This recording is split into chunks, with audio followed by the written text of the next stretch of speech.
Hello friends, in this video we are going to see how to apply maximum power transfer theorem to DC circuit.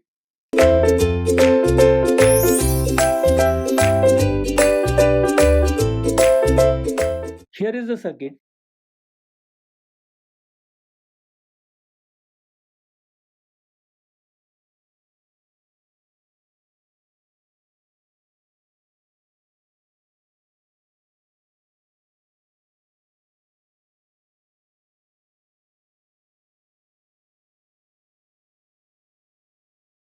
Okay, in this circuit we are having a battery of 10 volt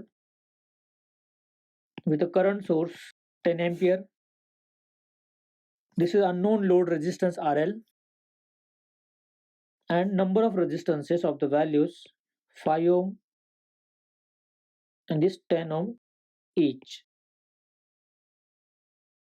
The question is, what is the value of RL for maximum power transfer? At the same time, we have to get what is the maximum power transferred to the load resistance RL. Basically, maximum power transfer theorem is an extension of Thevenin's theorem. Maximum power transfer theorem is an extension, or you can say application of Thevenin's theorem. So whatever we do in the Thevenin's theorem, we need to repeat the same thing over here. Only difference in the last step that we will discuss over here. So over here, first step, we will get or we will answer the question, that is what is the value of RL so that maximum power will be transferred. So as we know, maximum power will be transferred to the load resistor when load resistance is equal to Thevenin's equivalent resistance. So I need to calculate Thevenin's equivalent resistance, that is RTH, to get the load resistance so that maximum power will be transferred. So what is the step that we need to follow to calculate the RTH? What we need to do to calculate the RTH? We need to open circuit or load resistance from the circuit. So RL should be open. Next, all the voltage sources need to be short circuited.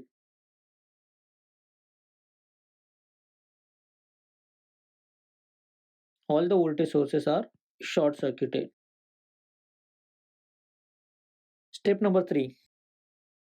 All the current sources need to be open circuited.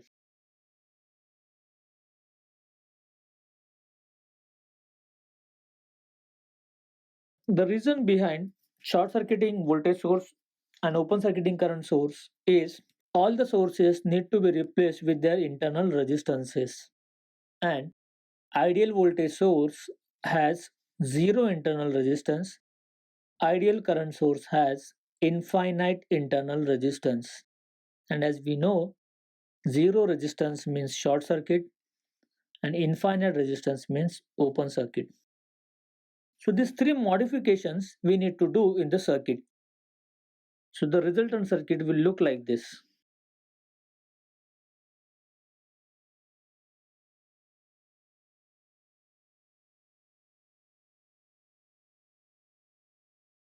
Something like this, you will get a resultant circuit. Except RL, all the resistances will remain intact. Remember one thing, these are the 2 points across which we need to replace the circuit as a Thevenin's equivalent. So over here, the A and B are reflected like this. And the point that we obtain across which we need to get the equivalent resistance, that is RTH. So this is what the modified circuit, and from this we need to get Thevenin's equivalent resistance. I'll draw the circuit one more time over here so that it's easy for us to understand.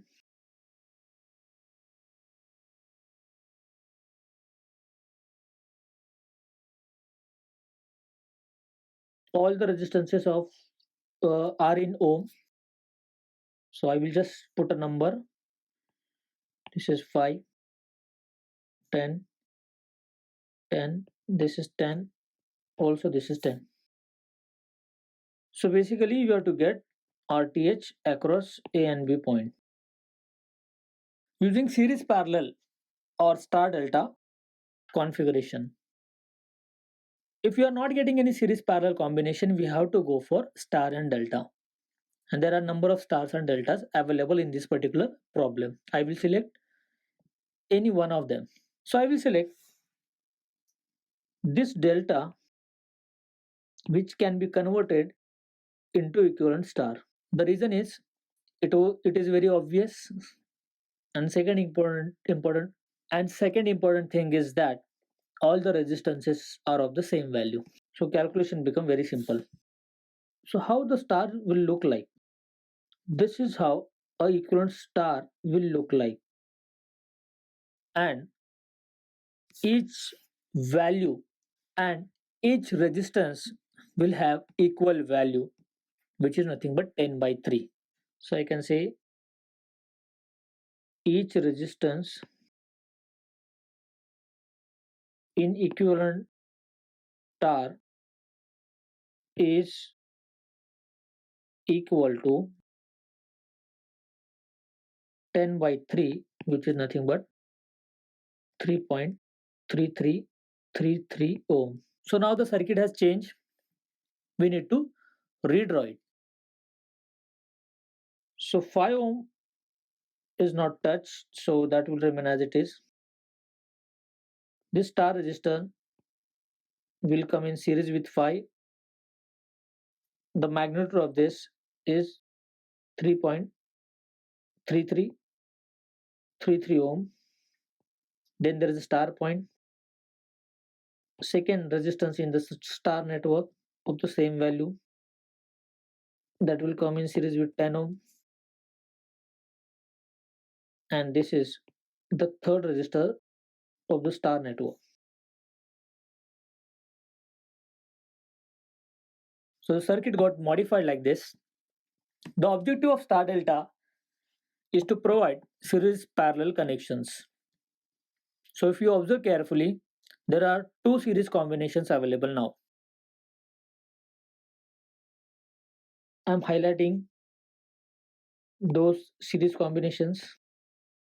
So it is 5 in series with 3.3333 ohm results into 8.4 times 3, and 10 in series with 3.4 times 3 results into 13.4 times 3. So the resultant circuit now will look like this.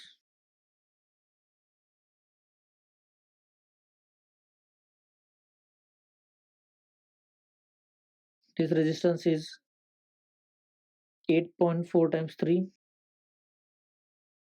and this is 13.4 times 3, and the third resistance is 3.4 times 3. Once again, we need to observe for any series parallel connections available. If you observe, I will get these two as parallel because two resistances forming a loop. So I can say over here 8.4 times 3 parallel with 13.4 times 3. The calculation is multiplication of these two divided by addition of same two resistances, and that results into a equivalent resistance as 5.1282 ohm. This is what a equivalent of these two resistances which are in parallel. So finally, how the circuit will look like?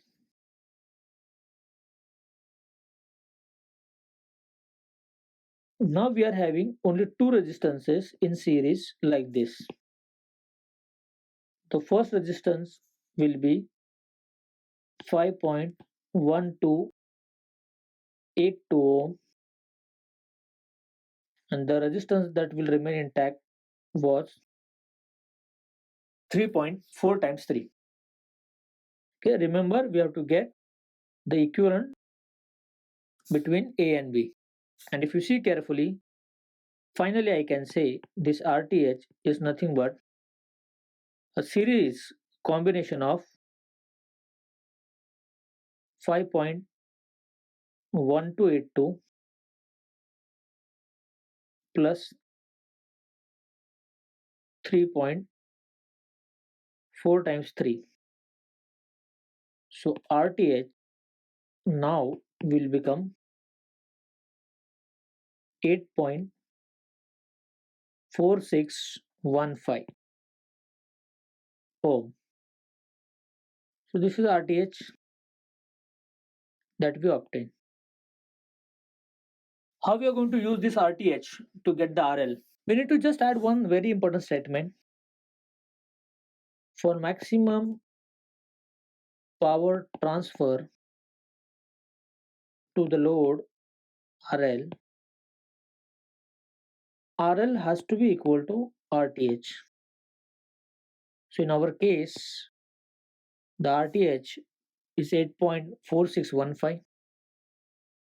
So RL has to be 8.4615 ohm.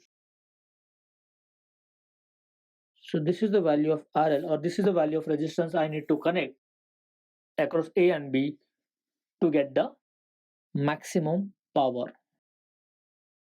Let's go to the next part of the problem now. Next part is calculation of Thevenin's equivalent voltage VTH.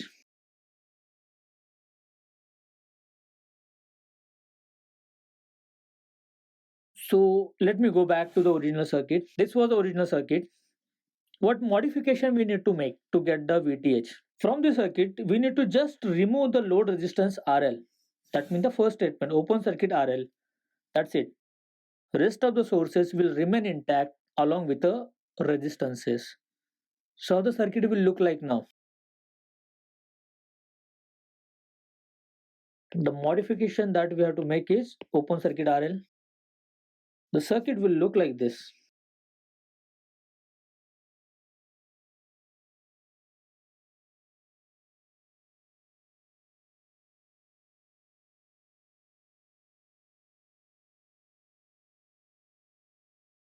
Observe carefully. Only RL is removed.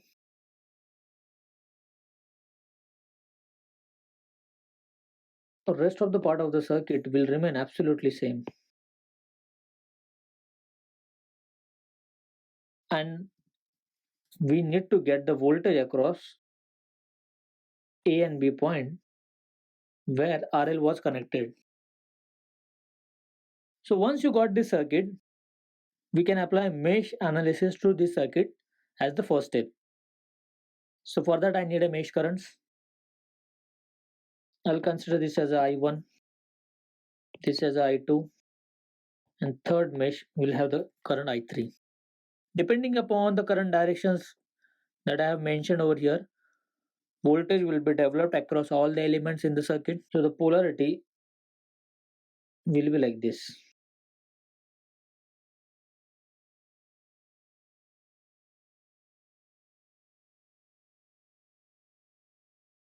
All the elements will have the polarity as per the current direction given. So let's apply KVL to mesh 1 first.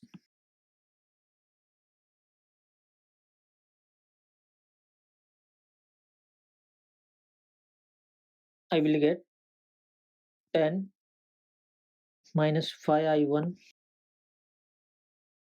minus 10I1 plus 10I2 minus 10I1 plus 10I3 equal to 0. If I simplify this, I will get minus 25I1 plus 10I2 plus 10I3 equal to minus 10 as equation number 1. A very straightforward equation I will get. Next, let's apply KVL to mesh 2. So I will get minus 10 I2 minus 10 I2 plus 10 I3 minus 10 I2 plus 10 I1 equal to 0. Upon simplifying, I will get 10 I1 minus 30 I2 plus 10 I3 equal to 0 as equation number 2. If you observe carefully, mesh 3 is having a current source given in the mesh. So the advantage is that I can directly have a equation for third mesh as I3 equal to 10. No need to apply KVL because a current source is given in the mesh. So three equations, three unknowns, we will get the values of I1, I2, I3 as after solving the equation 1, 2 and 3, I1 is 6.6154 ampere, I2 5.5385 ampere, and needless to say I3 as 10 ampere because it is obvious from the equation number 3. So I will get the values for I1, I2 and I3. How we are going to use these values to get the VTH?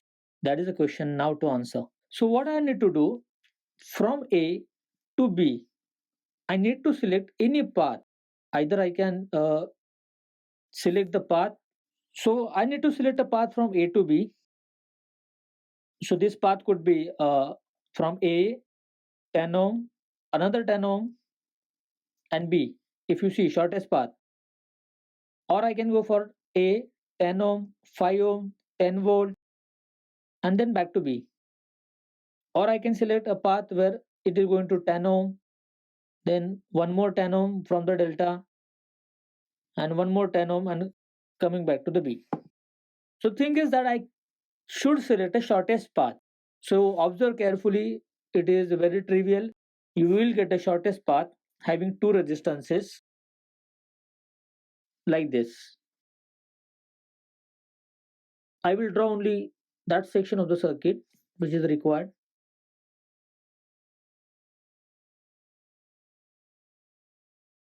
like this.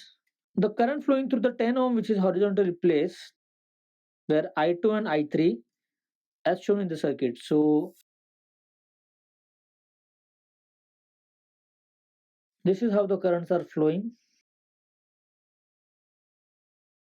and as per the current direction you will get the polarities like this. Let us assume A positive with respect to B. What is the next step now? Here we are going to apply KVL from point A to point B. KVL from point A to point B. So point A is assumed to be positive. It will have the potential VA. Then if you trace a path from A to 10 ohm resistor, there are two drops. From right to left, because of I2, the drop is minus.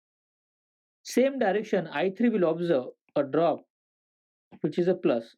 Rather, I should say that is a rise, because in the same direction it is minus to plus. What will happen to the 10 ohm resistor which is vertical? Because of I1, we will have minus, and because of I3, it's plus. And then we are coming to the point B, which have the negative potential. So minus VB equal to 0. What I need to have? I will take this VA minus VB on the left hand side, and remaining part will go to right hand side of the equation, and I will get this equation. I got the values of I1, I2, I3. So these values we need to put over here to get VA minus VB. which is nothing but VAB or VTH. So basically this is a VTH.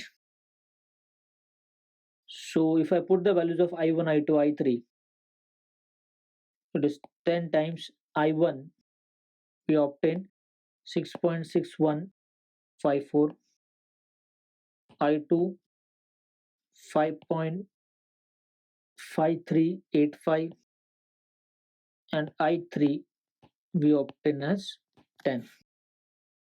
So after solving this, I will get VTH as minus 78.461 volt. This is a VTH. The last step over here, how to get a maximum power.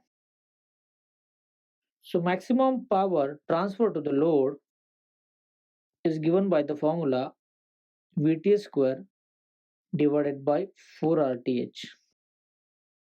So if we put this value, RTH we obtained 8.4615. If I solve this, I will get the maximum power transfer to the load 181.8864 watt. And this is possible when I connect a load of 8.4615. So that's what we have seen over here, how to apply a maximum power transfer theorem to the circuit in order to obtain load resistance as well as maximum power delivered. Thank you.